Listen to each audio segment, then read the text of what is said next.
2012 में कबाल कांड को लेकर हुई नंगला मदोड़ पंचायत मामले में फंसे भाजपा और हिंदू नेताओं ने मंगलवार को एमपी एमएलए कोर्ट में हाजिरी लगाई। इनमें सपा सांसद हरिंद्र मलिक, राज्य मंत्री कपिल देव अग्रवाल, पूर्व केंद्रीय मंत्री संजीव बालियान, सुरेश राणा, साध्वी प्राची, पूर्व विधायक अशोक कंसल, पूर्व जिलाध्यक्ष यशपाल पवार आदि शामिल रहे। पूर्व मंत्री सुरेश राणा ने आरोप लगाया कि समाजवादी पार्टी हमेशा गुंडों और अराजक तत्वों के पक्ष में खड़ी रहती है। संभल में जो कुछ भी हुआ वो सब सपा द्वारा प्रायोजित था। 2013 में कबाल कांड को लेकर नंगला मदोड़ में हुई महापंचायत के मामले में मंगलवार को एमपी एमएलए कोर्ट में सुनवाई हुई। समाजवादी पार्टी के सांसद हरिंद्र मलिक, राज्य मंत्री कपिल देव अग्रवाल, पूर्व मंत्री संजीव बालियान, सुरेश राणा, साध्वी प्राची, महंत नरसिंहानंद महाराज, पूर्व विधायक उमेश मलिक आदि ने कोर्ट पहुंचकर अपनी हाजिरी लगाई। इसी दौरान मीडिया से बातचीत करते हुए पूर्व मंत्री सुरेश राणा ने कहा, 2013 में हुए दंगों में समाजवादी पार्टी की सरकार ने सैकड़ों बेकसूर लोगों के खिलाफ फर्जी मुकदमे दर्ज कराए थे। उन्हीं मुकदमों को निर्दोष लोग भुगत रहे हैं। उन्होंने आरोप लगाया कि समाजवादी पार्टी धार्मिक उन्माद फैलाने और गुंडों का समर्थन करने की राजनीति कर रही है।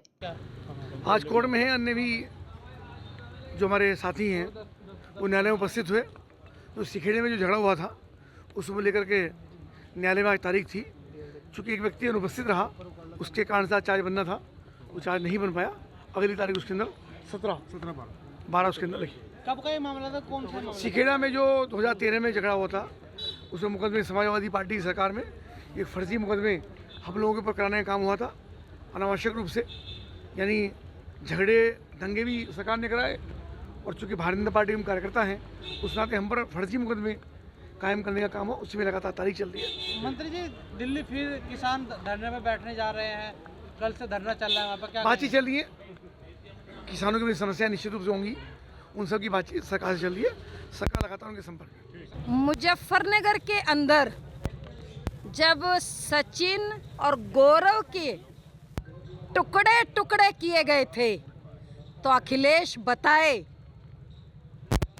कि उस समय क्या अखिलेश यादव की सरकार ने सौहार्द बनाया था? हिंदुओं के टुकड़े टुकड़े कराए थे मुजफ्फरनगर में।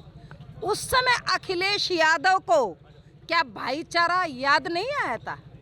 हिंदुओं को टारगेट करना, हिंदुओं के टुकड़े टुकड़े कराना, ये इन लोगों की फितरत रही है। संभल हिंसा को किस तरह देखते हैं? संभल की जो हिंसा हुई है ये तो इनका एक टेरर है और ये लोग पूरी तरह से गृह युद्ध की तैयारी कर रहे हैं। सरकार को संज्ञान में लेकर के सख्त नज़र रखनी चाहिए। देखिए, ये मुजफ्फरनगर में जो दंगे हुए थे, ये जो 2 बच्चे मार दिए गए थे और उसके बाद हिंदू समाज में आक्रोश हुआ था, पंचायत हुई थी, वो मामला अभी तक खिंचता जा रहा है। तो उसी के मामले में आज हमारी यहाँ तारीख थी तो मैं तारीख पे आया था। देखिए, संभल में जिस तरह से पुलिस पर पथराव हुआ, ये हमें आने वाले दिनों के बारे में बता रहे हैं। संभल की देखिए, संभल में तो ये कई सौ साल पहले हमारा मंदिर तोड़ा गया था। बांग्लादेश में तो हमारे मंदिर आज तोड़े जा रहे हैं। और जो वकील चिन्मय दास का मुकदमा लड़ रहे थे, उस वकील की भी हत्या कर दी वहाँ के जिहादी मुसलमानों ने। तो जो संभल में हुआ वो सारी दुनिया में होने वाला। दुनिया की कोई पुरानी मस्जिद आप खोल के देख लीजिए, उसके नीचे आपको मंदिर मिलेगा ही मिलेगा।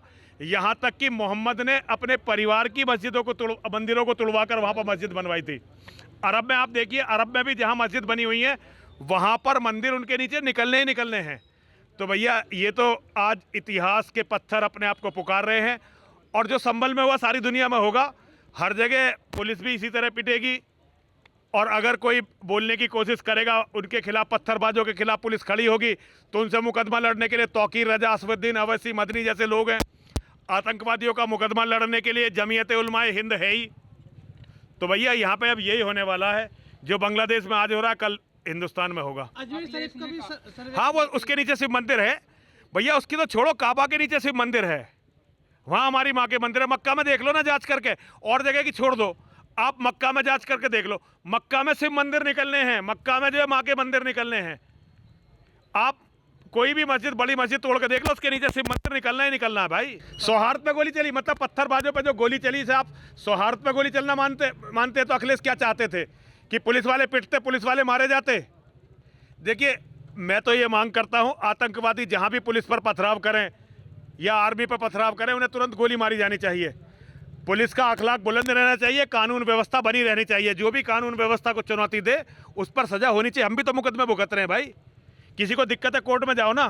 देखिए बांग्लादेश में जो हो रहा है वो इस्लाम का असली चेहरा है। उन्हें तो गिरफ्तार करा ही करा है, उनके वकील की हत्या कर दी, जो वकील उनका केस लड़ रहा था उसकी हत्या कर दी। वहाँ बांग्लादेश में फौज और पुलिस कट्टरपंथी मुल्लाओं के साथ और जिहादियों के भीड़ के साथ मिलकर हिंदुओं का कत्ल करवा रहे हैं। और यही असली इस्लाम है। देखिए जो कुरान बांग्लादेश में है वही कुरान भारत में है। जो मोहम्मद बांग्लादेश के मुसलमानों का रसूल है वही भारत के मुसलमानों का रसूल है। जो कलमा वहाँ पढ़ते हैं वही कलमा यहाँ पढ़ते हैं। जिस इस्लाम को वो मानते हैं उस इस्लाम को यहाँ के भारत के मुसलमान मानते हैं। तो भारत के मुसलमान भी इसी तरह से इंतजार कर रहे हैं कि कब इनकी जनसंख्या बढ़े, और जो आज बांग्लादेश में ये कर रहे हैं इसे भारत में करें, और यही इस्लाम का असली चेहरा है। ये 2013 का नंगला मनोड़ पंचायत का मामला था। क्राइम नंबर 173 सन 13 में आज मुलजिम हाजिर हुए थे, और ये 2 मुकदमे हैं। एक कंप्लेंट केस है, एक स्टेट केस है। एक जो रिपोर्ट लिखी गई थी वो 14 आदमियों के खिलाफ थी, उसमें सभी हाजिर हुए। एक मुलजिम सचिन जो है वो गैर हाजिर था, उसके वारंट जारी कर दिए गए। सचिन एक गांव का लड़का है जो इनके साथ वहाँ से दर्शाया मुलजिम बनाया था। उसके किसी की डेथ हो गई थी परिवार में, आज वो आ नहीं सका, तो उसके खिलाफ तो वारंट जारी हो गया। मुख्य रूप से संजीव बालियान, उमेश मलिक, हरिंदर मलिक, सोनबीर सिंह, अशोक कंसल, कपिल देव, अशोक कटारिया, श्यामपाल चेयरमैन, बिट्टू सिखेड़ा, साध्वी प्राची, भारतेंदु हाजिर हुए। अब इसमें जो स्टेट केस है उसमें लगी 12 दिसंबर फॉर चार्ज के लिए, और जो परिवाद है उसमें लगी है 17 दिसंबर चार्ज के लिए।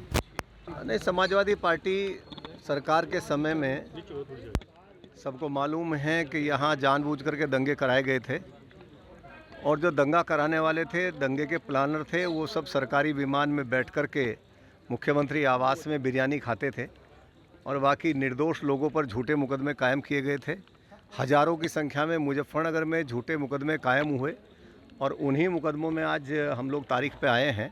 और बहुत सारे लोग परेशान हैं इसी बात को लेकर के कि समाजवादी पार्टी के समय में जिस तरह से दंगा करा करके लोगों के खिलाफ झूठे मुकदमे कायम किए, उन्हीं की तारीखें लोग भुगत रहे हैं। नहीं, समाजवादी पार्टी के डीएनए में ही ये है, और हम सब जानते हैं कि जब भी कोई ऐसा विषय आता है, कोई छेड़खानी वाला होता है तो समाजवादी साथ खड़ी हो जाती है, कोई गुंडागर्दी करता है तो समाजवादी साथ खड़ी हो जाती है, कोई दंगा कराता है तो समाजवादी साथ खड़ी हो जाती है। और जब वहाँ कोर्ट के आदेश पे सब हो रहा है और पुलिस ने सबको बताया, सबको समझाया, सबको विश्वास में लिया, लेकिन अब इसकी जांच की जद में ये है कि कौन लोग हैं ऐसे जिन्होंने पीछे से साजिश करने का काम किया, कौन लोग हैं जो उत्तर प्रदेश के विकास को नहीं देखना चाहते। उत्तर प्रदेश की पहचान आज पूरे हिंदुस्तान में एक ऊर्जावान प्रदेश की बनी है, और विकास में बाधक पैदा करने वाले कौन लोग हैं सब लोग जानते हैं। भारतीय जनता पार्टी ने लगातार किसान के हित में शानदार काम किया है, चाहे केंद्र की सरकार हो चाहे प्रदेश की सरकार हो, और किसान हित में नए कीर्तिमान स्थापित किए हैं। और मैं कह सकता हूं कि किसानों के हित में मोदी सरकार ने एक से एक काम किया है, और योगी सरकार ने भी काम किया है। सांसद का नहीं, यदि कोई इस प्रकार का वक्तव्य ऐसे समय में देगा, वो सांसद हो, विधायक हो, वो किसी भी दल का हो, यदि ऐसा माहौल है, उस माहौल में कोई इस प्रकार का वातावरण बनाने की कोशिश करता है, तो उत्तर प्रदेश में योगी सरकार है, और आज उत्तर प्रदेश की कानून व्यवस्था पूरे हिंदुस्तान के लिए रोल मॉडल बनी हुई है। तो कानून व्यवस्था को हाथ में लेने की छूट उत्तर प्रदेश में किसी को भी नहीं है। कोई भी कानून को हाथ में लेने का काम करेगा, कोई भी लोगों को उकसाने का काम करेगा, कोई भी इस प्रकार के माहौल को ख़राब करने का काम करेगा, तो पुलिस अपना काम करेगी। और उन्हें भी मालूम है कि जनता ने पूरी तरह से उन्हें नकार दिया है, और पूरे उत्तर प्रदेश को मालूम हो चला है कि समाजवादी पार्टी की पॉलिटिक्स का आधार क्या है। और उन्माद पैदा करके, धार्मिक उन्माद पैदा करके वो हमेशा इस प्रकार की पॉलिटिक्स करते आए हैं, और आज उत्तर प्रदेश के लोग समझ गए हैं।